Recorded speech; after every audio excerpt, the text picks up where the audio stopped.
ఈరోజు మనం తెలుసుకోబోయే అంశం భక్తులకు దేవునితో ఉన్న చొరవ లేదా స్వతంత్రం మనకుందా? భక్తులకు దేవునితో ఉన్న చొరవ లేదా స్వతంత్రం మనకు ఉందా అనేది మనం తెలుసుకుందాం. ఒక మనిషికి చొరవ ఎప్పుడు ఏర్పడిద్ది?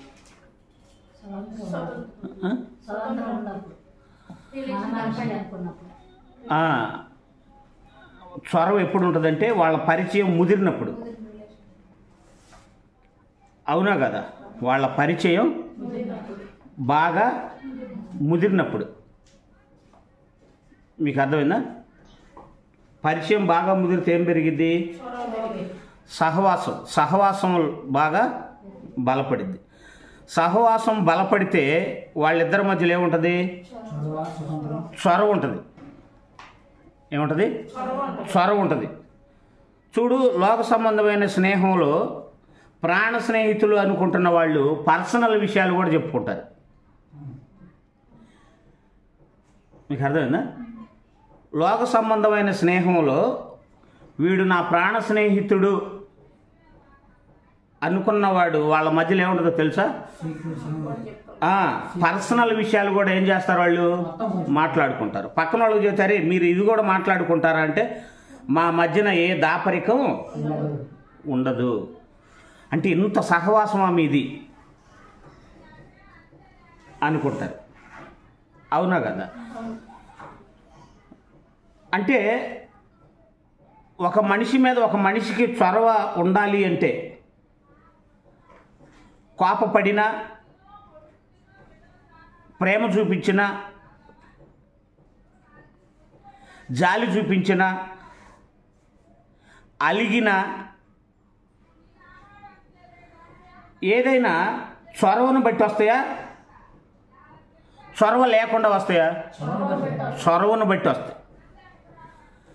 భార్య భర్త మీద అలిగిందంటే భర్త మీద ఉన్న చొరవ. బయట వాళ్ళ మీద అలిగితే నీకెండిద్ది? నాకేం పని, నా మీద అలుగుతావు? నీకు నాకేం సంబంధం? అంటే సంబంధం ఉన్న వాళ్ళ మీదనే మనం అలుగుతాం. సంబంధం ఉన్న వాళ్ళతోనే మనం చొరవ తీసుకుంటాం. అవునా కదా? కాబట్టి దేవునికి మనకి చొరవ ఏర్పడుతుంది అంటే దేవునికి మనకి ఉన్న సంబంధం కూడా అది ఎలాంటిది అయి ఉండాలి అనేది ఒకసారి మనం గమనించాలి. ఎందుకంటే పాత నిబంధనలో దేవుడుగానే పరిచయం అయ్యాడు. అన్ని దేవుళ్ళు లాగానే ఆయన కూడా ఏం చేశాడు? దేవుడుగా పరిచయం అయ్యాడు. రాను రాను మనుషులలో జ్ఞానం పెరిగే కొద్దీ నేను దేవుడు కాదయ్యా, నా స్థాయి మీ స్థాయి, నేను తండ్రిని, మీరు కుమారులు అని బంధాన్ని ఏం చేశాడు? దేవుడికి విశ్వాసికున్న బంధాన్ని దేవుడు ఏం చేశాడు? దగ్గర చేశాడు. దేవుడు అనుకుంటే దూరంగా ఉంటాం, తండ్రి అనుకుంటే హత్తుకుంటాం. మీకు అర్థమైందా? దేవుడు అనుకుంటే కాళ్ళ దగ్గర పడి ఉంటాం. నేను నీ పాదాలకి అని ఏదేదో మాటలు చెబుతూ ఉంటాం. కానీ తండ్రి అనుకుంటే పాదాల దగ్గర పడం. తండ్రి అనుకుంటే పాదాల దగ్గర పడతాడా? పాదాల దగ్గర పడవు. నానున్నాడు, నాన్న పాదాల దగ్గర కూర్చుంటావా? నాన్నతో సమానంగా కూర్చుంటావా? నాన్న ఏదైనా మనకు అడిగింది చెయ్యకపోతే నాన్న మీద కోపపడతావా? భయపడతావా? అమ్మో, అడిగితే మా నాన్న ఏమన్నా అనుకుంటాడేమో అనుకుంటే మీ నాన్నకి నీకేం లేదు? చొరవ లేదు. అడిగితే మా నాన్న ఏమన్నా అనుకుంటాడేమో అనుకుంటే చొరవ లేదు. మా నాన్నగాక నా అవసరం ఎవరు తీరుస్తారు అనుకుంటే. అందుకే ప్రార్థనలో ఏమన్నాడు తెలుసా? ఏమన్నాడు? విసుకక నన్ను ఇసుకిచ్చొద్దనలా, ఇసుకకుండా ప్రార్థన. నేను ఇసుకోను, మీరు ఇసుకుంటున్నారేమో ప్రార్థన చేయటానికి. ఎందుకని? నేనైతే తండ్రిగా రెడీగా ఉన్నా. మీరేం అడుగుతారు? నేను తండ్రిని అనుకుంటే మీరు కుమారుల్లాగా ప్రవర్తిస్తారు. లేదు నేను దేవుణ్ణి అనుకుంటే మీరు విశ్వాసుల్లాగా ప్రవర్తిస్తారు. ఆ ప్రవర్తన కూడా ఎంత చండాలంగా ఉంటుందంటే, పరలోకమందు ఉన్న తండ్రి దగ్గరకు వచ్చి నేను పురుగుని నానా, నేను పేడ పురుగున్నానా, నక్క వినయాలు చూపిస్తూ ఉంటాను. దేవుడు మనసు అర్థం కాదు. నువ్వు పేడ పురుగులాగా చూస్తున్నాడా దేవుడు? మరి నేను పురుగుని, నేను పేడని భక్తులు అన్నారంటే ఆ సందర్భం వేరు. సరే, పురుగులాగా ఉంటున్నావా? క్రియల దగ్గరకు వచ్చేసరికి మొత్తం నాదే అన్నట్టుగా ఉంటాం. అన్నమాట మీద నిలబడతావా అంటే నిలబడు. కాబట్టి కొత్త నిబంధనకు వచ్చేసరికి దేవుడికి మనకి ఉన్న సంబంధం ఏంటి అంటే తండ్రి కూతుళ్ళ సంబంధం, లేదా తండ్రి కొడుకుల సంబంధం. ఈ సంబంధం కలిగి దేవుడు ప్రారంభం నుండి కూడా తన బిడ్డల్ని ఆయనైతే పరిపూర్ణంగా చూస్తున్నాడు. కానీ చూసే విశ్వాసుల దృష్టి లోపం. ఆయన మనసు అర్థం చేసుకున్నాడు, ఆయన మా నాన్న అని ప్రవర్తించారు. ఎగ్జాంపుల్గా సొదొమ గొమొర్రా పట్టణాన్ని నాశనం చేస్తున్నాడు. అబ్రహాం గారు వచ్చారు. వచ్చి నేను ఈ పట్టణాన్ని నాశనం చేస్తున్నాను రా అబ్రహాం, మామూలుగా మన భాషలో, మన లాంగ్వేజ్లో చెప్తున్నా. నేను నాశనం చేస్తావా పట్టణాన్ని మొత్తాన్ని? అవునరా, 50 మంది ఉంటే, నీతిమంతులు 50 మంది ఉంటే ఉంచుతా లేరా? ఉంచుతా. ఊరి 50 మంది ఉండరేమో, మళ్ళీ 50 మంది ఉంటే ఇది చేస్తాడేమో. ఒకవేళ 40 మందే ఉంటే ఈ 40 మంది అగ్నిలో కలిసి చచ్చిపోతారుగా. అట్ట కదా అనుకున్నాడు. మళ్ళీ ఏమన్నాడు? 40 మంది ఉంటే 40 మందా? సరేరా, వాళ్ళని కాపాడతలే. మళ్ళీ 40 మంది ఉన్నారో లేదో సొదొమ గొమొర్రా పట్టణంలో. 30 మంది. నువ్వు అక్కడవరా, ఇందాక 50 అన్నావు, మళ్ళీ 30 అంటున్నావు. సరే లేపో. అరే 30 కూడా ఉంటారో ఉండరు? 30 కూడా ఉంటారో ఉండరు? 20 మంది. ఇన్నిసార్లు ఆర్గ్యుమెంట్ పెట్టుకున్నాడు అంటే దేవుడికి అబ్రహాం గారికి ఎంత రిలేషన్ ఉండాలి, ఎంత స్వేచ్ఛ ఉండాలి, ఎంత స్వతంత్రం ఉండాలి, ఎంత చొరవ ఉండాలి. ఎమ్మెల్యే దగ్గరకు పోయి ఇన్నిసార్లు మాట్లాడతావా? అందుకే దేవుడు అంటే ఇప్పటి క్రైస్తవ్యానికి ఇంకా అర్థం కాల. చూసే ధోరణి మారాలి, పురుగుని పేడని కాదు. ఆయన కుమారుణ్ణి అనే ఇది ఉండాలి. ఆయన కుమారుణ్ణి నేను అనుకున్నప్పుడు తప్పు చేసిన ఆయన మీదే పడతావు. నీతిగా ఉన్నా ఎందుకని? ఆయన తప్పితే ఇంకొక దిక్కు లేదు. అలాగే పరలోకమందున్న తండ్రి నువ్వు ఎంత పాపం చేసినా ఆయన దగ్గరే పడి పశ్చాత్తాపడు. ఎంత యథార్థంగా ఉన్నా ఆయన దగ్గరే. పాపం చేసిన దిక్కు ఆయనే. పరిశుద్ధంగా బ్రతికిన అవసరాలు తీర్చాలంటే ఆయన తప్పితే వేరేవాడు లేడు అనుకున్నప్పుడు నీ దృష్టి ఎలా ఉండాలి? మా నాన్న కొడుకు తప్పు చేస్తే వాడు మారు మనసును బట్టి నానేం చేస్తాడు? క్షమించా పోరా అంటాడు. సంబంధం, ఈ రిలేషన్ ఉండాలి, ఈ చొరవ ఉండాలి దేవుడితో. ఆయన తప్పితే ఇంకో నాకు ఈ లోకంలో ఎవరు వద్దు అనుకున్నాడు అబ్రహాం గారు. ఊరిని విడిచిపెట్టాడు, బంధువులను విడిచిపెట్టాడు, ఆస్తిని, గొర్రెల్ని, స్థిరాస్తిని ఆడే వదిలిపెట్టాడు, చరాస్తిని తీసుకొని వెళ్ళిపోయాడు. వెళ్ళిపోయినాక అరే కొడుకురా అంటే కొడుకు కూడా నాకు వద్దు పోవాయా, నువ్వు ఉంటే కొడుకు కూడా వద్దు పో. ఏం పెరిగింది అంటే దేవుడి కోసం వదులుకునే కొద్దీ ఎవరి దగ్గర అయిపోతున్నారు అంటే దేవుడితో చొరవ ఉండాలి అంటే నీలో నువ్వేం చేయాలి? ఆయనకి ఇష్టం లేని వాటిని నువ్వు ఒక్కొక్కటి వదులుకుంటా ఉంటే నువ్వు వదులుకునే కొద్ది ఏమవుతాడు? చొరవ ఏర్పడింది. వదులుకున్న తర్వాత అబ్రహాం గారు అంటున్నాడు 30 కాదయ్యా, 20 కాదు, 10 మంది. సరే పోరా. 5 అయినా పోరా. ఎందుకని? అబ్రహాం గారు ఎవరితో సహవాసం? చూడండి, కొరింథీ పత్రిక 7:24 రాసుకోండి, తీయొద్దులే. 1 కొరింథీ 7వ అధ్యాయం 24 వచనం. మొదటి యోహాను పత్రిక 1వ అధ్యాయం 6. ఇది తీయండి, బాగుంటుంది, ఇది తీయండిలే, మరి అసలు రిఫరెన్స్ తీయకపోతే పట్టు ఉండదు. మొదటి యోహాను పత్రిక 1వ అధ్యాయం 6వ వచనం చూడండి ఒకసారి. దేవునితో కూడా సహవాసము గలవారమని చెప్పుకొని ఎడల, చెప్పుకొని నాకు దేవుడితో సహవాసం చేస్తున్నాను నేనని చెప్పుకొని చీకటిలో పాపములో నడిస్తే మనం అబద్ధం ఆడుతున్నాము, సత్యమును జరిగించు. దేవుడితో నడిచేవాడు తడబడినా దేవుడితో ధైర్యంగా నానా నేనేడ తప్పు చేశానా అంటాడు. తప్పు చేయకపోతే దేవుడితో సహవాసాన్ని పెంచుకుంటాడు. అంటే దేవుడితో సహవాసం చేసేవాళ్ళు పాపం చేసినా ధైర్యంగా ఆయన ముందే ఒప్పుకుంటారు, నీతి జరిగించిన ఆయనతోనే చొరవని పెంచుకుంటారు.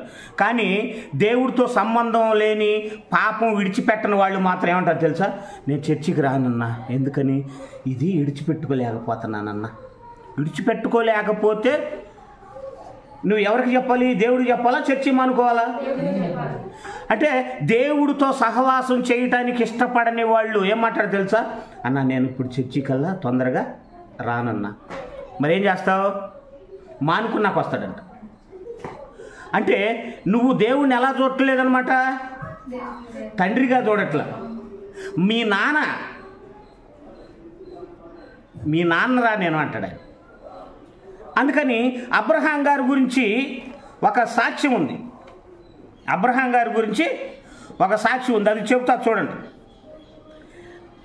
యాకోబు పత్రిక 2వ అధ్యాయం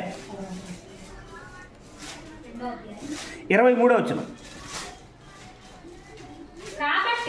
కాబట్టి అబ్రహాము దేవుని నమ్మెను,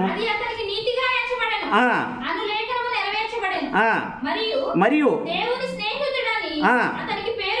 అదిగో అబ్రహాం గారికి దేవుడికి మధ్యలో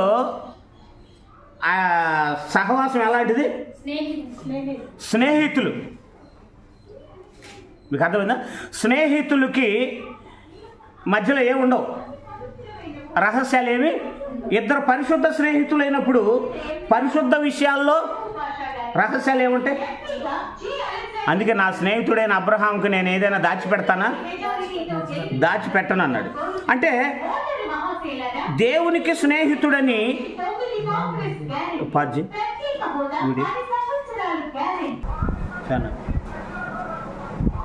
అర్థమైందా? కాబట్టి దేవుని స్నేహితుడని అతనికి పేరు ఆయన చెప్పుకున్నాడా? పేరు జనానికి అనిపించిందా దేవునికి స్నేహితుడని? నేను దేవుడికి స్నేహితుడిని అన్నాడు ఆయన, అబ్రహాం గారు చెప్పుకున్నాడు. కానీ దేవుడు నా స్నేహితుడు అబ్రహాం అని అన్నాడా? మనుషులకు కలిగింది, వారిద్దరి మధ్య స్నేహం చూసి ఏమనిపించింది తెలుసా? మనుషులకు కలిగింది. చూడండి, దినవృత్తాంతాలు 1వ గ్రంథం 20వ అధ్యాయం 7వ వచనం.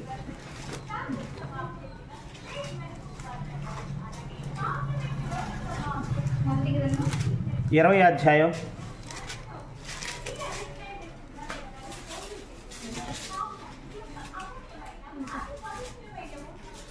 'దినవృత్తాంతాలు' 1వ గ్రంథం. ఒక్క నిమిషం.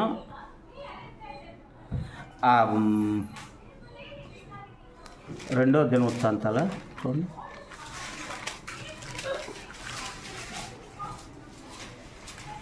సారీ, 2వ దినవృత్తాంతాల గ్రంథం 20వ అధ్యాయం 7వ వచనం.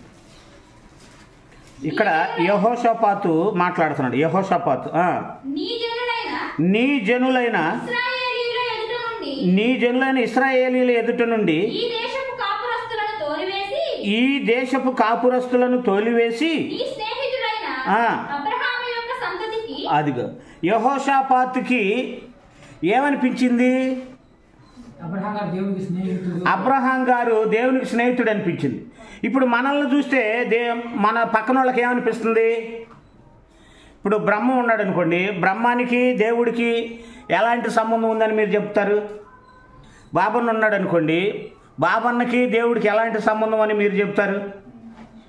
సాక్ష్యం ఇస్తారా? కానీ యెహోషాపాతు గారు అబ్రహాం గారి యొక్క విధానాన్ని చూసి ఏమన్నాడు తెలుసా? అబ్రహాం నీకు స్నేహితుడు అని చెప్తున్నాడు. అంటే మన పక్కన ఉన్న వాళ్ళు మన విశ్వాస జీవితాన్ని చూసి దేవునికి మనకి ఉన్న ఆ సంబంధాన్ని జ్ఞాపకం చేసుకోవాలి. నీకేమయ్యా, దేవుడు కుమారుడివి అని ఎవరైనా అంటున్నారా? అబ్రహాం గారిని చూసి అలా పేరు వచ్చింది అంటే ఆయన ప్రవర్తన దేవునికి ఆయనకి మధ్య ఉన్న సంబంధం ఎంత గొప్పది. అర్థమైందా? ఎవడైనా దేవుడితో సహవాసం చేస్తున్నానని చెప్పి చీకట్లో నడిస్తే, అంటే దేవుడితో చొరవ కలిగి ఉన్న వాళ్ళు ఎలా ఉంటారో తెలుసా? పరిశుద్ధులు. క్యారెక్టర్ని ఏం చేస్తారు? క్యారెక్టర్ని కాపాడుకుంటారు. అందుకనే రోమపత్రిక 11వ అధ్యాయం 34వ వచనం.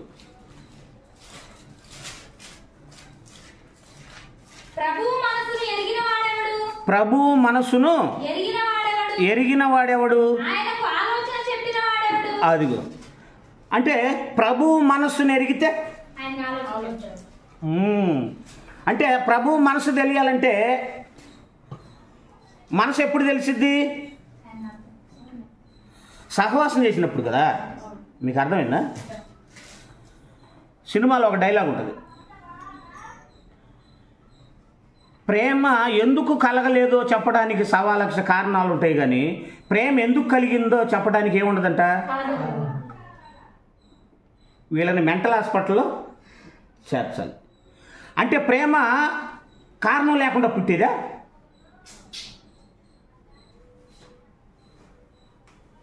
ప్రేమ కారణం లేకుండా పుట్టిద్దా? అంటే ప్రేమ అనేది పవిత్రమైంది. పవిత్రమైన లక్షణాలను చూసి పుట్టేది కదా ప్రేమ. ఎందుకు పుట్టిందో చెప్పలేమంట, కానీ ఆ మనిషి ఎందుకు ఇష్టం లేదో చాలా చెప్పొచ్చంట. అందుకే లోకపు తెలివితేటలో పెంటతో సమానం. అర్థమైందా? దేనికి పనికిరావు, ఎవరికి ఉపయోగం ఉండదు. అలాగని అన్ని సినిమాలను నేను ద్వేషించట్లే. కొన్ని ఉంటాయి తెలివిగా సమాజానికి తెలివిని స్ఫూర్తినిచ్చేయి, కొన్ని ఉంటాయి. మీకు అర్థమైందా? ఇక్కడ పరిచయం ఎలా మొదలైంది? స్వరం ఎప్పుడు వస్తుంది? ప్రభు మనసు తెలిసినప్పుడు. ప్రభు మనసు ఎప్పుడు తెలిసిద్ది? ఆయనతో సహవాసం చేసినప్పుడు, ఆయనతో కలిసి నడిచినప్పుడు. అందుకని ఏమంటున్నాడు? ప్రభు మనసు ఎరిగిన వాడు ఎవడు? అబ్బో, దేవుడికి కూడా ఆలోచనలు చెప్పగలవా? ఎందుకు చెప్పలేవు? ఇద్దరు స్నేహితులైనప్పుడు ఆలోచన ఎందుకు చెప్పలేవు? అబ్రహాం గారు చెప్పలా? 5గురు ఉంటే చివరికి అబ్రహాం గారు చెప్పాడా లేదా? చూడండి, నిర్గమకాండం 32వ అధ్యాయం మోషే గారి సహవాసం చూద్దాం దేవుడితో.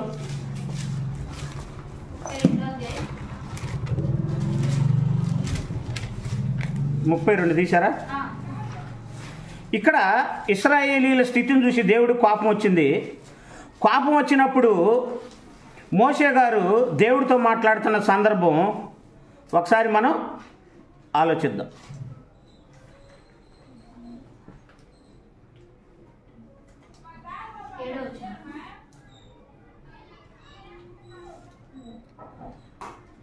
చదవండి. నీవు దిగి వెళ్ళుము, ఐగుప్తు దేశము నుండి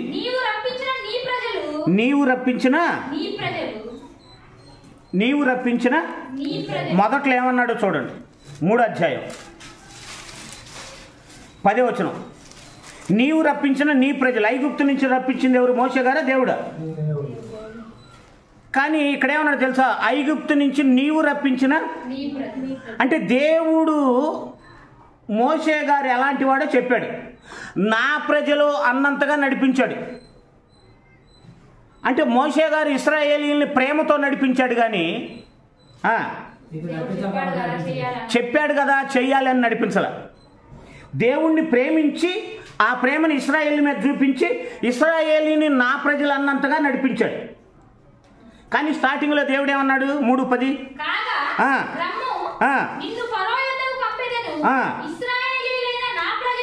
అదిగో ఇశ్రాయేలీలైన నా ప్రజలను తోడుకొని రా అంటే స్టార్టింగ్లోనేమో నా ప్రజలను తోడుకొని రా అన్నాడు. ఇక్కడికి వచ్చేసరికి నీ ప్రజలను నువ్వు తోడుకొని వచ్చావు. అంటే మోషే గారికి దేవుడికి మధ్య ఉన్న సంబంధం ఏంటి?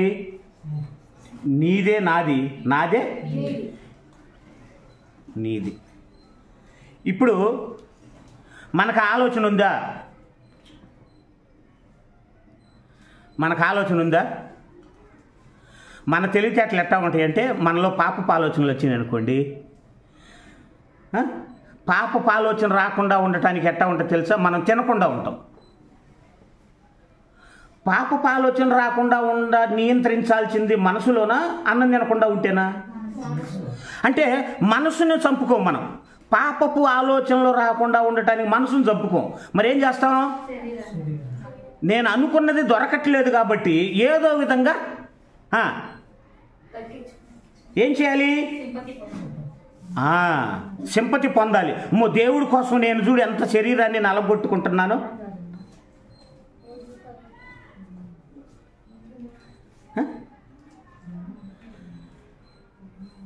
మీకు అర్థమైందా? అంటే ఆలోచనలు చంపాలా, అన్నం తినకుండా చంపాలా? ఆలోచనలు చంపితే కోరిక తీరదు కాబట్టి చూసే జనాలకి ఏమనిపించుకోవాలి? నేను పాపపు ఆలోచనలు వస్తాయి, నేను అన్నం తినకుండా ఉంటుంటే వీళ్ళు ఏమనుకుంటారు? ఇంకా అది ఉన్మాదం. అదేంటది? పవిత్రత అనేది హృదయంలో చంపాలి. జ్ఞానికి కళ్ళు ఎక్కడుంటాయి అన్నాడు? తలలో ఉంటాయి అన్నాడు. కానీ మన తెలివితేటలు ఎట్లా ఉంటే తెలుసా? పాపపు ఆలోచనలు చంపుకోవటం ఇష్టం లేక నేను చూడు చంపుకుంటున్నానని ఏం మానుకుంటాం?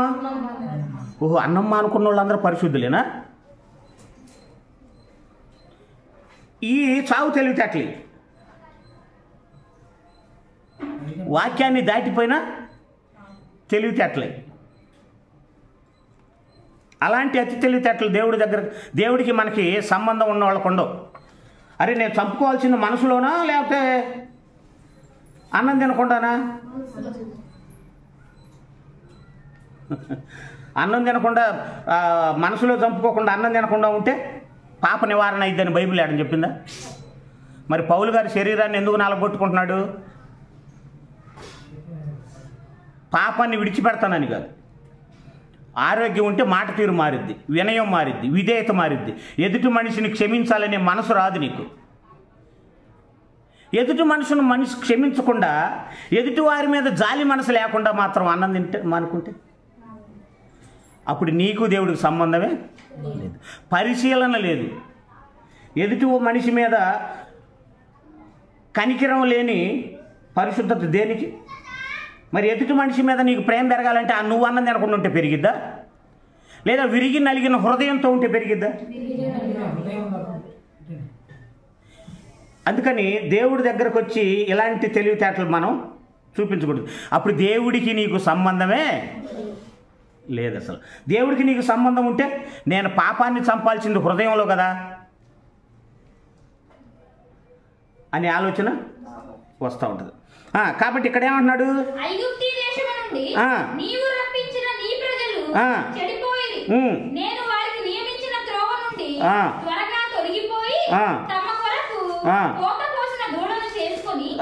తొలగిపోయారు. 10వ వచనం చదువు, 9 నుండి. మరియు యెహోవా ఇట్లను, నేను ఈ ప్రజలను చూచి ఉన్నాను, ఇదిగో వారు లోబడనొల్లని ప్రజలు, కావున నీవు ఊరకుండుము, నా కోపం వారి మీద మండును, నేను వారిని కాల్చేసి నిన్ను గొప్ప జనముగా చేసేదనని మోషేతో చెప్పగా బా ఇది నీ దేవుడైన యెహోవాని ఏం చేయాలి అంటే బతిమలాడితే దేవుడు కరిగిపోతాడా? చొరవ ఉన్నప్పుడు బ్రతిమలాడితే కరిగిపోయి తీరాలి. భక్తుడికి దేవుడికి ఉన్న మధ్య శక్తి అలాంటిది, వాక్యం అనే శక్తి.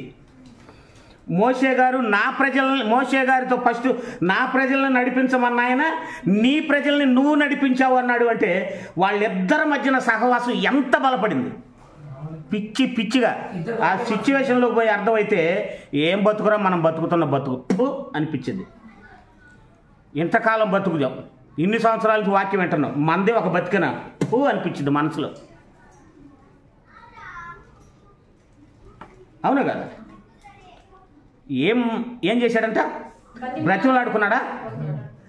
బ్రతిమలాడుకున్నాడు. అంటే బతిమలాడేంత చిన్న పిల్లగాడా? మా నాన్న ఆయన మోషే గారిని అడిగామనుకో, బతిమలాడుతున్నావు దేవుడు. ఇప్పుడు మన అత్యలివి గల దైవజనులు ఏమంటారు తెలుసు? దేవుడిని బతిమలాడతాడంటేనా? నీకేం తెలుసు? మా నాన్న ఆయన మోషే గారి ఫీలింగ్. మోషే గారిని అడిగితే ఏమంటాడు? మా నాన్న ఆయన. ఇప్పుడు మనకు నాన్న అయితే బ్రతిమలాడుకుంటాం. బ్రతిమలాడుకున్న లొంగలేదా? ఏం చేస్తాం? బెదిరిస్తాం. ఏం చేస్తాం? బెదిరిస్తాం. ఏమని? నేను అనుకున్నది చెయ్యలేదు,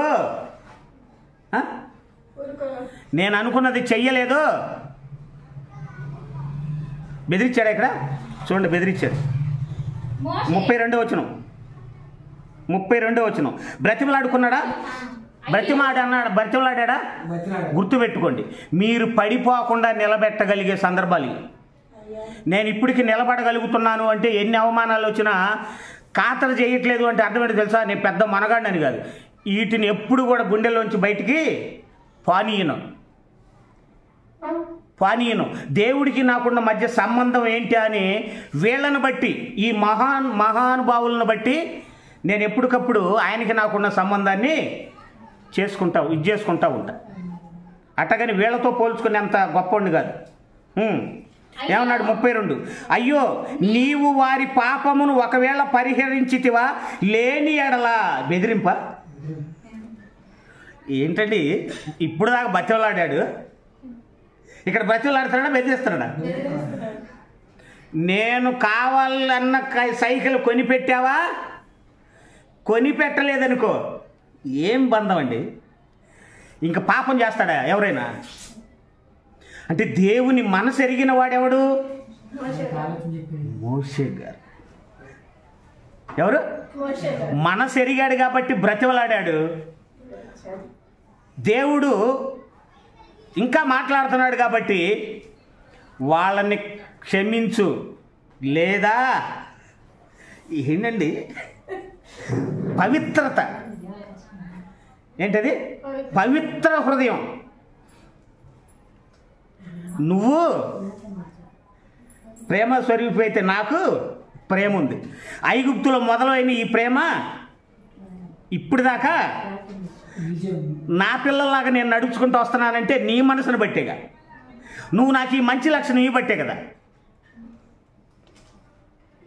మీకు అర్థమైందా? ఏమన్నాడు? అయ్యో, నీవు వారి పాపమును ఒకవేళ పరిహరించితివా, లేని ఎడలా, లేకపోతే తీర్చేయి. మన భాషలో అయితే అంటావు, నేను చెప్పింది చేయలేదనుకో నేను ఇంట్లో కూడా ఉండను అంటే ఫస్ట్ బ్రతిమలాడతాం. ఇది కాకపోతే నేను అంటే ఇంట్లో ఉండను అంటే అర్థం ఏంటి చెప్పండి? ఇప్పుడు నేను బయటికి వెళ్తే నువ్వు ఉండలేవుగా అని. మీకు అర్థమైందా? అది మనమే అంటాం, భర్తతో అంటాం నేను బయటికి వెళ్తాను. ఛీ, ఇదేం సంబంధం? నువ్వు వెళ్తే ఇంకొక ఆమెను పెళ్లి చేసుకుంటాడు. నేను చచ్చిపోతానంటే ఇంకొక ఆమెను చేసుకుంటాడు. ఇదేం సంబంధం? ఛీ అంటాడు దేవుడు.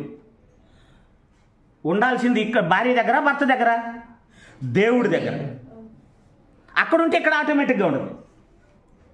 నేను చచ్చిపోతానంటే చచ్చిపో. మన ఫేస్బుక్లో చూశారుగా, చచ్చిపో చూస్తా అంటే ఉన్నాడు. ఎందుకని? ఇసుగు. చస్తానంటే ఎప్పుడు చస్తారని ఎదురు చూస్తాం. మోషే గారు చస్తానన్నాడా లేదా? నా పేరుని జీవగ్రంథంలో తీసే అన్నాడా? ఎందుకని? చస్తే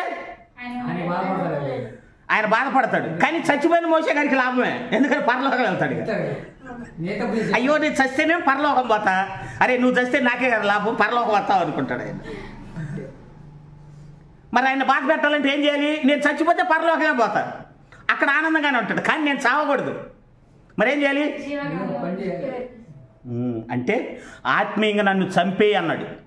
ఎవరి పేరైనను జీవగ్రంథముందు వ్రాయబడినట్టు కనబడిన ఎడల అతడు మరణానికి పాత్రుడు అన్నాడు.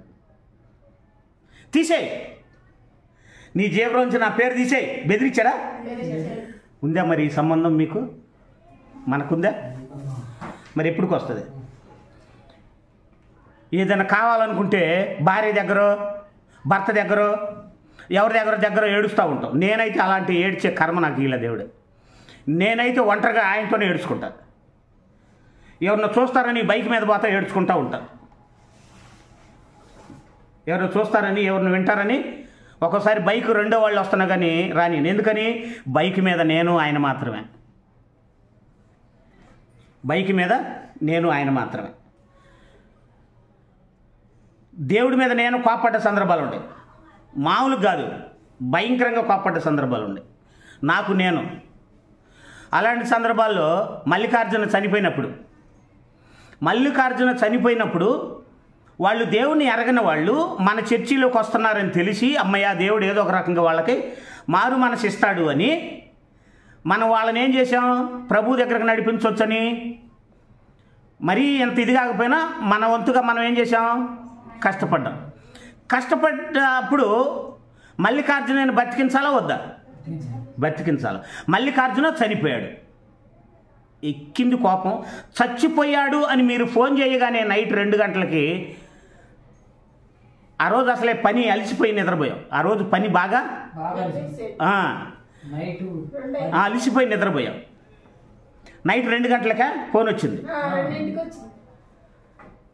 చచ్చిపోయాడు అనగానే మీరందరూ ఎట్టగున్నారంటే, నేనైతే ఎందుకు చనిపోయాడు?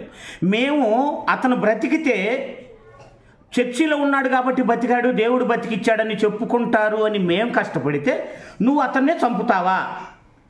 వచ్చిన దగ్గర నుండి అతన్ని పారేసి మళ్ళీ ఆరాధన సమయం వచ్చేంత వరకు కూడా నాలో నేను లేను. ఆయనకి నాకు మనసులో ఏం జరుగుతుంది? యుద్ధం జరుగుతూనే ఉంది. నాకు ఈ దీని యొక్క ఎందుకు చంపావో లేదు ఎందుకు చనిపోయాడో నాకు తెలియాలి. నేను ఇదే పట్టుకున్నా.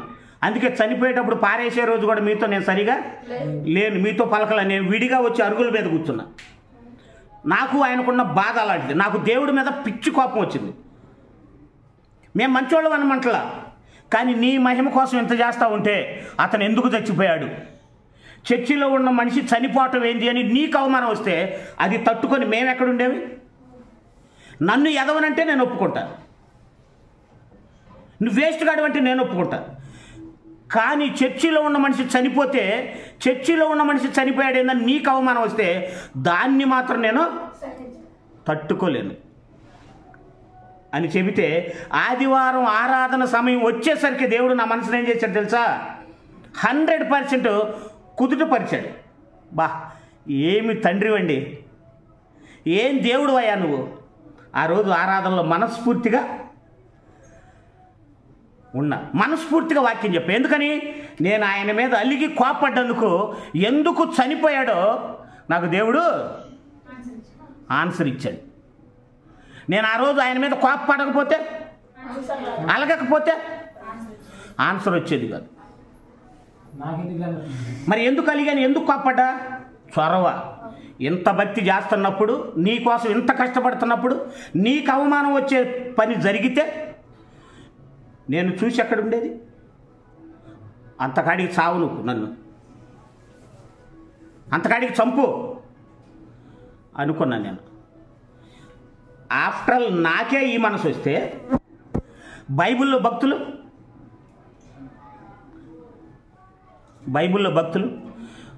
మరి ఎలాంటి చొరవ మనకుందా? ఎప్పుడైనా దేవుడు ఇది చేశారని ఏడ్చారా? మన కోరికలు తీరకపోతే వహమ్మో ఎన్ని ఇచ్చేస్తాం. కానీ దేవుడికి నాకు సంబంధం తెగిపోతుందని ఎప్పుడైనా ఏడ్చారా? ఎప్పుడు దేవుడి మీద ఇచ్చేసారా? ఉండదు. వాడితో నాకేం పని? ఏం తక్కువైంది నాకు? లేచిన దగ్గర నుంచి పడుకోబోయేంత వరకు ఏం చేద్దాం, ఏం సంపాదిద్దాం, ఏం చేద్దాం, ఏం సంపాదిద్దాం. ఇంకెక్కడ సంబంధం, ఇంకెక్కడ నీకు ఆయనకు సంబంధం లేనప్పుడు క్యారెక్టర్ ఎక్కడి నుండి వస్తుంది? క్యారెక్టర్ వస్తుందా? రాదు. ఏమన్నాడు? పరిహరించితివా, అయ్యో నీవు వారి పాపమును ఒకవేళ పరిహరించితివా, లేని యెడల నీవు రాసిన నీ గ్రంథములో నుండి నా పేరు తుడిచివేయమని బతిమాలుకొనుచున్నాను. వాళ్ళిద్దరి మధ్య ఏమైపోయింది? చొరవ, స్నేహం పెరిగిందా? తండ్రి కొడుకులకున్న ఇది ఎంతగా పెరిగింది చూడండి. 33:11 పక్కనే ఎంతగా పెరిగిందో చూడండి.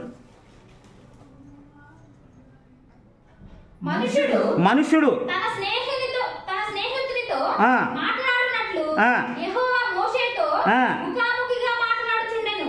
ముఖాముఖిగా స్నేహితుడి మీద కోప్పడతాం, స్నేహితుడి మీద జాలి పడతాం, సకల విధములేని. ఎందుకని?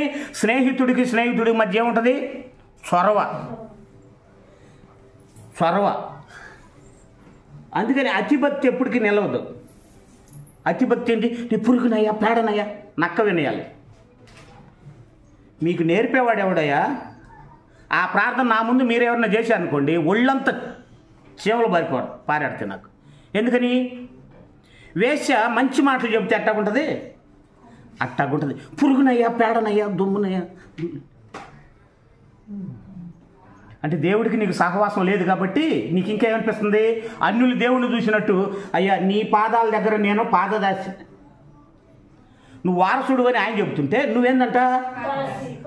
పాదాల దగ్గర ఉండేది కూలోళ్ళ యజమానుల? నువ్వు యజమానివురా అని ఆయన చెబుతా ఉంటే లేదయ్యా. అలాగని మన మనసు అలా ఉండొద్దని కాదు. తప్పిపోయిన కుమారుడు వచ్చాడు, ఏమన్నాడు? అన్నాడు ఎంతనా? నేను పురుగులాగా ఉంటా అన్నాడా? పనివాడు అంటే నీ దగ్గర ఉంటా, నీ సహవాసానికి దూరం చేయబాకన్నాడు. అర్థమైందా? కానీ ఇక నుంచి మీరు ఏ సమస్య వచ్చినా ఆయనతో పంచుకోండి. ఆన్సర్ రాకపోతే కోప్పడండి. అర్థమైందా? ఆన్సర్ రాకపోతే ఏం చేయాలి? ఎప్పుడు పరిశుద్ధంగా ఉంటా. పాపం చేసినా ఆయన మీదే, ఆయన దగ్గరే చొరవ. నేను పాపం చేశానా? మన ఈ మధ్య ఒక అమ్మాయి నాతో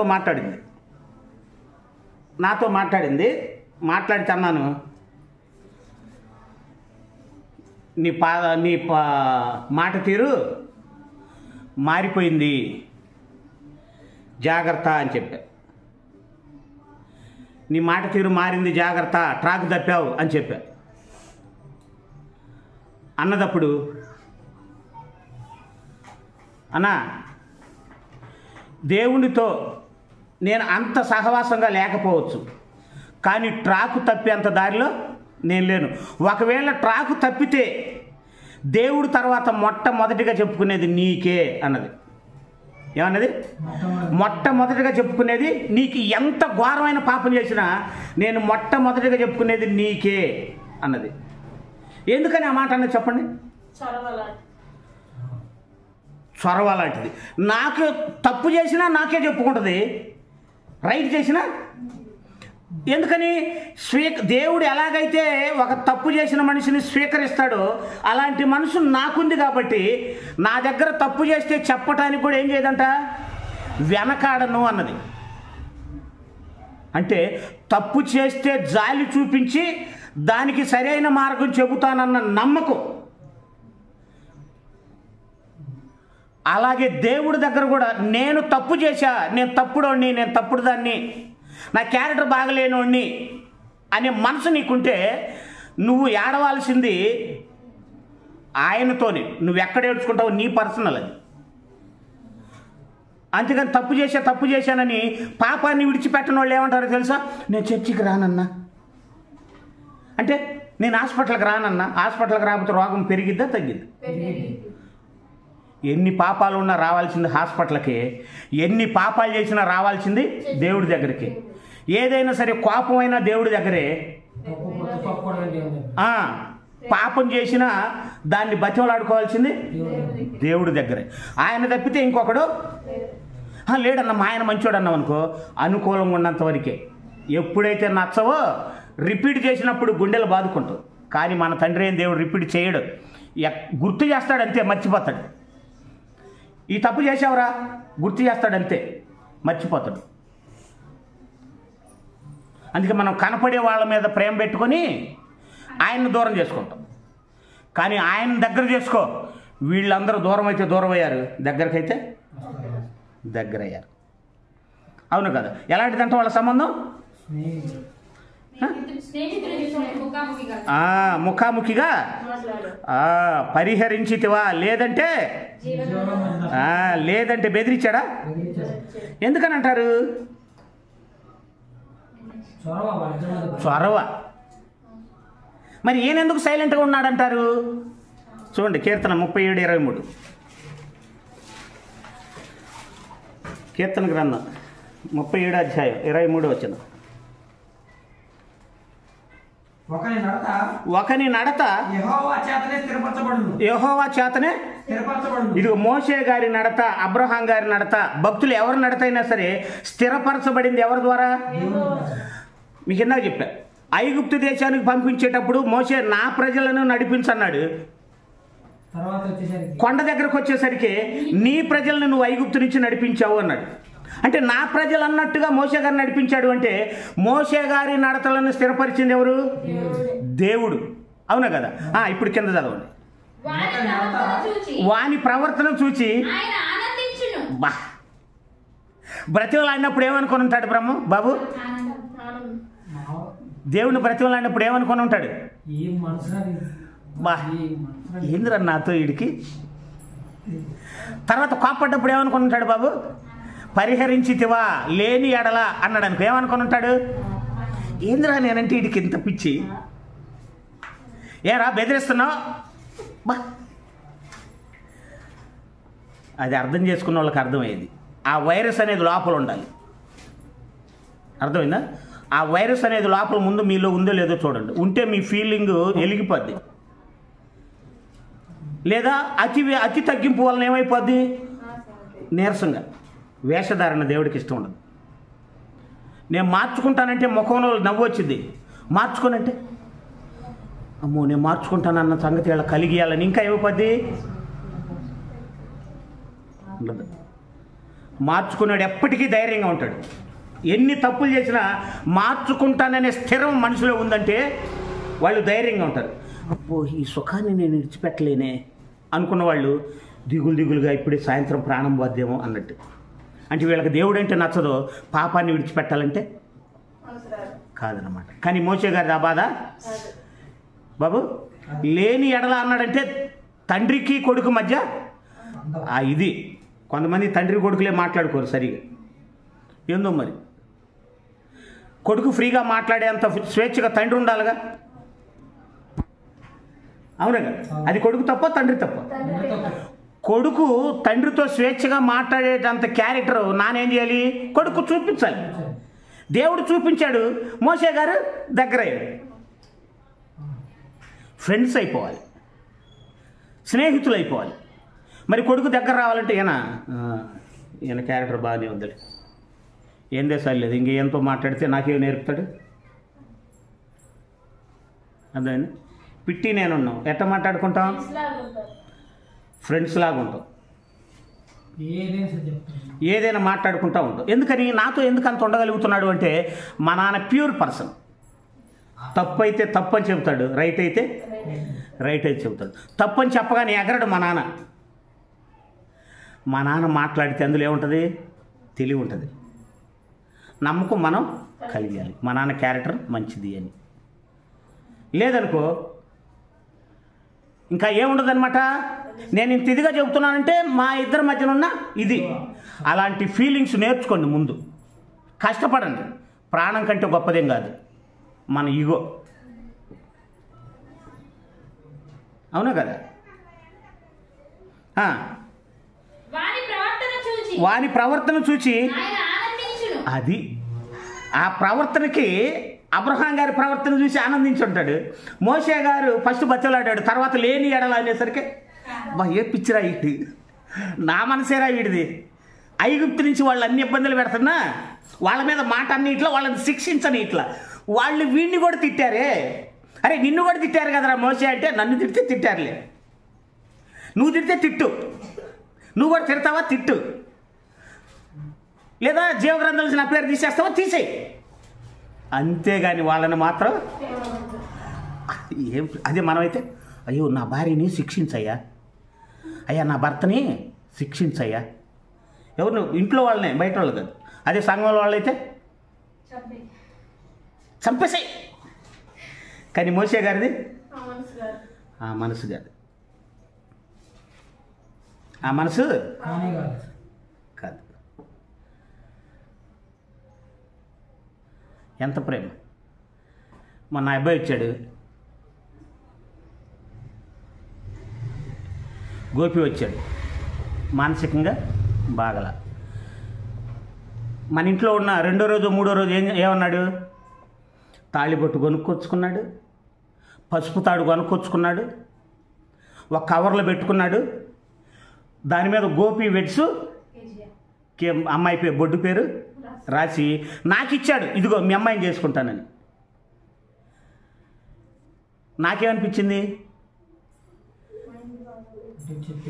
పాపం మనిషి మైండ్ బాగలే. ఇదే స్థితిలో నా కొడుకుంటే అప్పుడు వెంటనే జాలితే ఏమన్నా తెలుసా, నాన్న అమ్మాయి చిన్నది, అమ్మాయి చిన్నదయ్యా అన్న. అట్ట కాకుండా రే పాపం అని పిలిస్తే అట్టాక్ చేస్తావా ఇట్టాక్ చేస్తావా కాదు. ఎలాంటి దుర్మార్గుడినైనా సరే ఏ దృష్టితో చూడాలి, జాలితో చూడాలి. దేవుడు మనల్ని చూసిన జాలితోనా కోపంతోనా? జాలి చూపించినా నువ్వు మారకపోతే అప్పుడు చూస్తావు పాపం. వెంటనే అమ్మాయి చిన్నపిల్లయ్యా అని చెప్పారు. ఇంకా బాబు బ్రహ్మ అన్నాడు, ఇంకొకడైతే ఏం చేసేవాడు అన్నారు, మామూలుగా ఇచ్చేసేవాళ్ళు కాదు అన్నారు.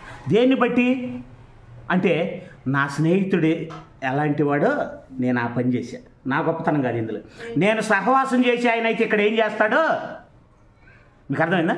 నేను సహవాసం చేసి ఆయన ఇక్కడుంటే ఏం చేస్తాడు ఆయన అనుకున్నా, నా స్నేహితుడు ఏది చేస్తే నేను అదే చేశాను తప్ప నేను పెద్ద పరిశుద్ధుడిని మోతిపరిని జ్ఞాని కాదు. అంటే నేను ఆయనతో సహవాసం చేస్తున్నాను అనటానికి గుర్తేంటి, ఎలాంటి దుర్మార్గంగా ఆలోచించేవాడినైనా సరే జాలి చూపించి ఇదైంది. తర్వాత పోయేటప్పుడు ఏమన్నాడు, కళ్ళంట నీళ్ళు పెట్టుకున్నా. అన్నా అబ్రావన్న ఏందయ్యా, మాటలు రాల మనిషికి, అర్థమైపోయింది. అంటే ఎందుకు వచ్చింది ఆ ఏడుపు, సహనం. మరి నాతోనే నీ కూతురు చేసుకుంటా అనే ధైర్యం ఎలా వచ్చింది చెప్పు, మళ్ళీ లేదు అనుభవం. నా మెత్తని స్వభావాన్ని బట్టి. అన్న కోప్పడ్డో అనే ఇదిని బట్టి. కానీ కోప్పడితే ఉంటాడా, ఉండలేడు. అలాగని మంచోడు అని కాదు, నాకు పేరే కోపిస్ట్ సాడిస్ట్. అది చచ్చిపోయిన దాకా పోదులే, ఎందుకు నేను మారనుగా. ఒకవేళ పాప విషయంలో కోపిస్ట్ని అయితే మార్చుకుంటాను, అది కాదు కదా, అవునా కాదు. అందుకని దేవునికి మనకి మధ్యలో ఉన్న సంబంధం చొరవ ఎలాంటిది, చొరవ ఎలాంటిది చూడండి. యోనా గ్రంథంలోకి రండి ఒకసారి, చివరిగా ముగించుకుందాం. యోనా గ్రంథం 4వ అధ్యాయం ముగించుకుందాం. చెప్తే చాలా ఉంది కానీ మనకి 4వ అధ్యాయం మొదటి నుంచి. యోనా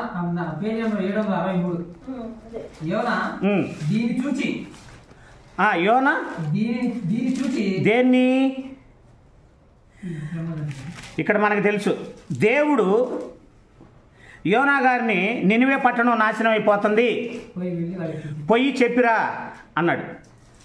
ఏనేం చేశాడు, లేదు లేదని తర్షీషుకు బయలుదేరాడు.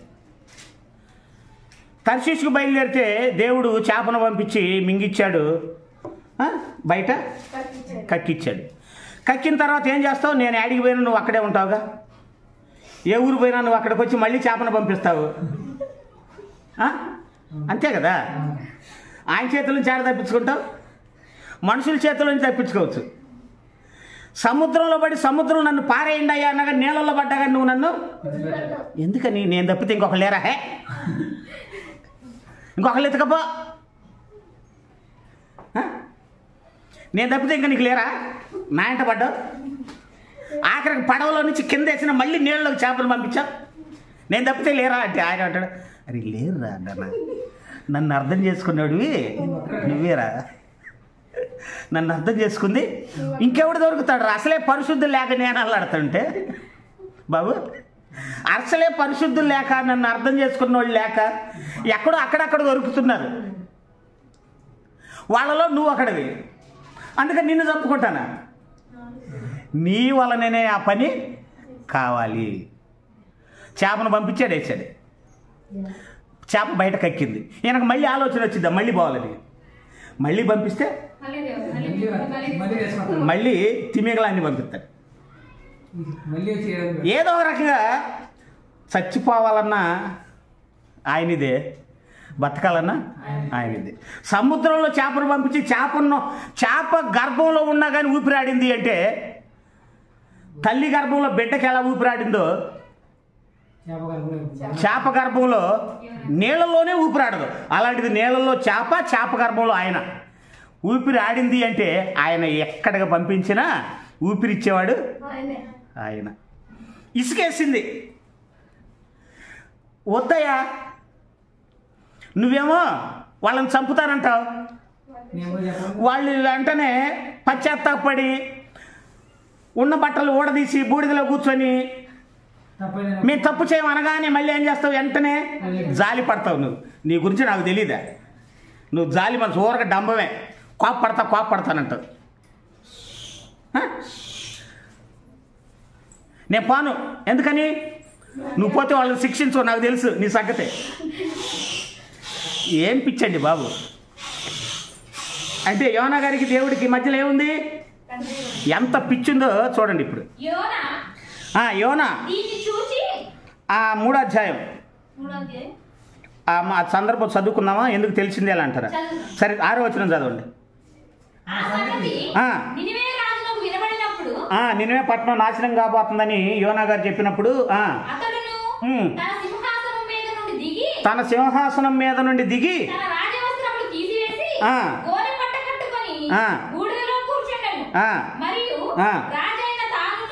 రాజైన తానును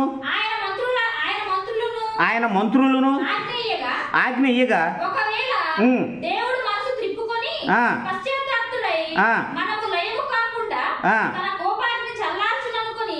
అనుకొను గనుక పశువులు కానీ ఎద్దులు కానీ గొర్రెలు కానీ మేత మేయకూడదు, నీళ్లు త్రాగకూడదు. మనుషులందరూ తమ దుర్మార్గములను విడిచి తాము చేయు బలాత్కారమును మానివేయవలెను. మనుషులేమి పశువులేమి సమస్తమును గోనెపట్ట కట్టుకొనవలెను. జనులు మనఃపూర్వకముగా దేవుని వేడుకొనవలెను అని దూతలు నినివే పట్టణములో చాటించి ప్రకటన చేసిరి. ఈ నినివే వారు తమ చెడు నడతలను మానుకొనగా వారు చేయుచున్న క్రియలను దేవుడు చూచి పశ్చాత్తాప్తుడై వారికి చేయుదునని తాను మాట ఇచ్చిన కీడు చేయక. అబ్బా, యోనా గారికి అది చేశా. నేను అనుకున్నా, నేను నినివే పట్టణానికి రాంది ఎందుకో తెలుసా? నువ్వు ఇలాంటి వాడు అనే శిక్షిస్తానంటావు. మోషే గారు అడ్డుపడగానే ఇది చేశాడు. శిక్షిస్తానంటావు.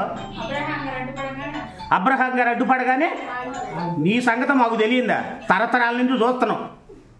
నువ్వు నీ పిచ్చి ప్రేమ. నేను నీలాగా పిచ్చోడేమి కాదు. నేను చంపుతానంటే చంపుతా, నువ్వు చంపుతానంటావు. మారగానే ఏం పిచ్చండి ఇది? ఏం సహవాసం, ఏం చొరవ మీకుందా? అందుకే ఒంటరిగా ఉన్నప్పుడు నేను ఆయన గుర్తులే, ఆయనతోనే సహవాసం చేస్తూ ఉంటా, ఆయనతో గడుపుతూ ఉంటా. ఒంటరిగా ఉంటే ఎలా సుఖపడదాం, ఎలా ఇది చేద్దాం, దీనికి నీ సుఖము నీ ముఖం దేనికి? ఒంటరిగా ఉన్నప్పుడు దేవుడు గుర్తొస్తున్నాడా లేదా?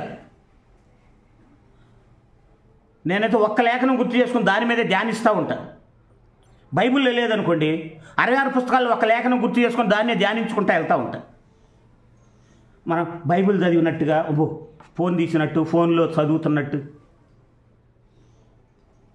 నేనే ఊరకలేను తెలుసా, ఇదిగో బైబిల్ చదువుకుంటున్నా ఫోన్లో. ఎవరిని మోసం చేద్దాం? సరే చదువుకుంటున్నావా? దానికి ఎందుకు ప్రతిఫలం చెప్పు?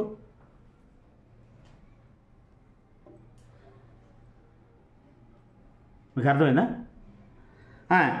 ఏమన్నాడు? చేయుచున్న క్రియలను దేవుడు చూచి పశ్చాత్తాపుడే వారికి చేయదునన్న తాను మాట ఇచ్చిన కీడు చేయక మానెను. యోనా దీని చూసి బహు బాధ. ఎంత కోపం అండి! చింతాక్రాంతుడే అబ్బో ఎవరి మీద బాధపడి కోపం వచ్చింది. నీ పిచ్చి ప్రేమ ఊరక వాళ్ళంతా దొరబార్గులైతే దేవుడు ఏమనాలి? ఎరా ఎక్కువ చేస్తున్నాం అనాలి వద్దా? మనం అంటాం, మనం చొరవ ఇయ్యం ఎదుటి మనిషికి. చొరవ తీసుకుంటే ఎక్కువ చేస్తున్నాం అంటాం. ఒక మనిషి మన మీద స్వేచ్ఛగా ఉంటుంది అంటే నీవు ఇచ్చే స్వేచ్ఛను బట్టి. అర్థమైందా? నువ్విచ్చే స్వేచ్ఛను బట్టి. అది వాళ్ళ గొప్పతనం కాదు, నీతో స్వేచ్ఛగా ఉంటున్నారంటే నువ్విచ్చే స్వేచ్ఛను బట్టి. అన్నా నేను ఎవరితో తప్పు చేసినా నీకే చెబుతా, యథార్థం కూడా నీకే చెబుతాను అన్నది అంటే ఆ అమ్మాయి స్వేచ్ఛ. నేను ఎలాంటి వాడిని ఏం చేసింది? చదివింది నన్ను. అలాంటి స్వేచ్ఛ ప్రతి ఒక్కళ్ళకి ఇస్తాను నేను. వాళ్ళు స్వేచ్ఛలో ఏ మాట అన్నా కానీ నేను నా మీద స్వతంత్రంతో అన్నారు, అంతేగాని ఫీల్ కాదు. అంటే దేవుడికి యోనా గారికి ఏముంది? స్వేచ్ఛ, స్వతంత్రం, చొరవ ఏదైనా పెట్టుకోండి, ప్రేమ, సహవాసం, మీ ఇష్టం వచ్చింది పెట్టుకోండి. అవును కదా? కాపాడేసరికి యోనా దీన్ని చూచి బహు చింతాక్రాంతుడే కోపగించుకొని, యెహోవా నేను నా దేశమందుండగా ఏమన్నాడు? నేను నా దేశంలో ఉండగా ఇట్లు జరుగునని నేను అనుకున్నాపో. నేను అనుకున్నా ఇలా జరిగిద్దని, మా ఊళ్ళోనే అనుకున్నా, నువ్వు పిలిచినప్పుడు అనుకున్నాపో. నేను అందుకే తర్చీసిపోయింది, అందుకే నేను పడవెక్కింది, అందుకే పో. నేను అనుకున్నది చేసావు కదా నువ్వు. మళ్ళీ చేపను పంపించావు, మళ్ళీ చేసావు. ఏం చేసావు? నేను వచ్చి వేస్తేగా అన్నాడా? ఏమిదండి? దేవుడితో స్వేచ్ఛ లేదంటే అర్థం ఏంటి తెలుసా? నువ్వు పాపం చేస్తున్నావు అని అర్థం. నువ్వు పాపం చేస్తున్నా కానీ ఆయన దగ్గర ఒప్పుకునే మనసు లేదని అర్థం. పాపం చేసుకున్న పాపాన్ని తీసేసేది ఆయనే. నువ్వు పరిశుద్ధంగా ఉండి ఆయన మీద ఎగబడ్డా కానీ నీ ప్రవర్తన చూసి ఆనందపడేది. కానీ ఈయన దగ్గరకు రమ్మను, అవసరానికి వాడుకొని పారేస్తారు చూడు. వాళ్ళ కోసం అవసరమైన దేవుణ్ణి కూడా వదిలేస్తాం, దేవుణ్ణి కూడా వదిలేస్తాం.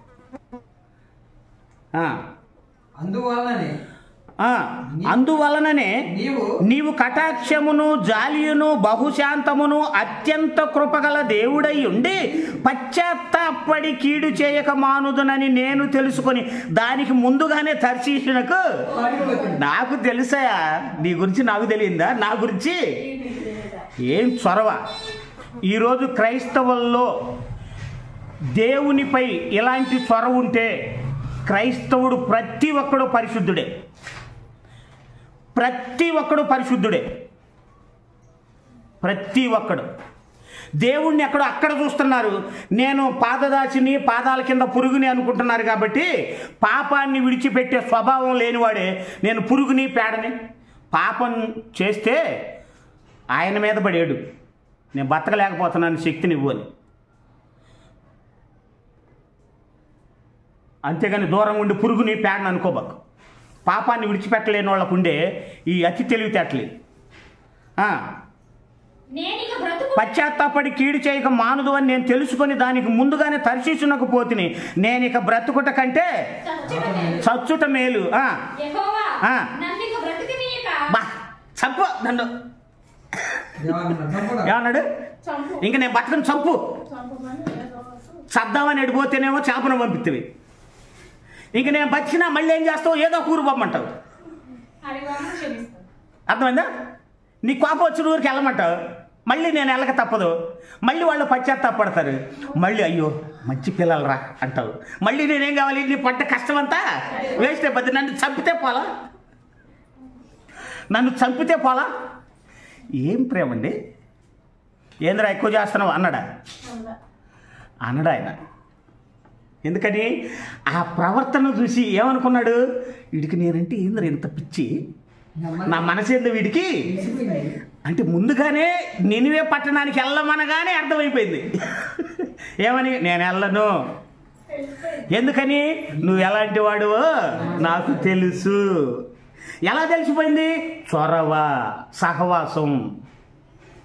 యోనా గారి పాప పరిశుద్ధుడా? పరిశుద్ధుడు. పరిశుద్ధుడు ఎలా అయ్యాడు? దేవుడితో సహవాసం కలిగి ఉన్నాడు. అంటే ఇప్పుడు మనకి ఈ చొరవ లేదంటే మనం పరిశుద్ధులమా పాపులమా, లేదా దేవుడితో సహవాసం లేని వాళ్ళమా?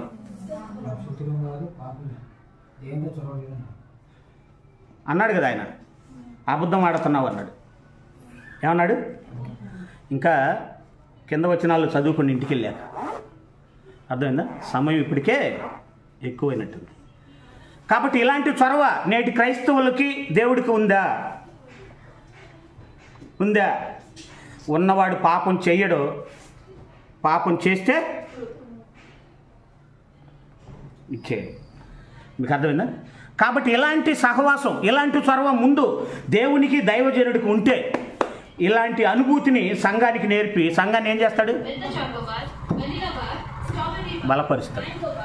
కాబట్టి ఇప్పుడు పరిశీలించుకోండి. ఏదొచ్చినా ఆయనే దిక్కు. ఆయనే దిక్కు. అబ్రహాం గారికి ఆయనే దిక్కు అనిపించింది, కొడుకు కూడా నాకు వద్దు అనుకున్నాడు. మరి మనకి అందుకే మనుషుల మీద దృష్టి ఉన్నోడు దేవుడి మీద చూడలేడు. దేవుడి మీద దృష్టి ఉన్నోడు మనుషుల సంగతులు పట్టించుకోడు అసలు. అప్పుడప్పుడు అంటారు కదా మీరు కూడా, ఏంది మరీ అంత గారాభం అని మీరే అంటారు కదా నన్ను. అది గారాభం కాదు, సహనం. మళ్ళీ ఎక్కడ కోప్పడాలో రాజీ ఉండదు, ఎవడ చెప్పినా సరే దేవుడు అంగీకరించే కాడ. అర్థమైందా? కాబట్టి దేవుడితో ఇలాంటి చొరవ కలిగి మీరు ఇప్పటివరకు లేకపోయినా అలాంటి చొరవ కలిగి బ్రతికితే మన జీవితం చాలా ఆనందమయంగా ఉంటుంది, అద్భుతంగా ఉంటుంది. దేనికి భయపడాల్సిన అవసరత ఉండనే ఉండదు. కాబట్టి కనపడే వాటి మీద మనసు పెట్టుకొని కనపడని దేవుడి మీద మనసు తీసేసుకోకుండా, కనపడని దేవుని మీద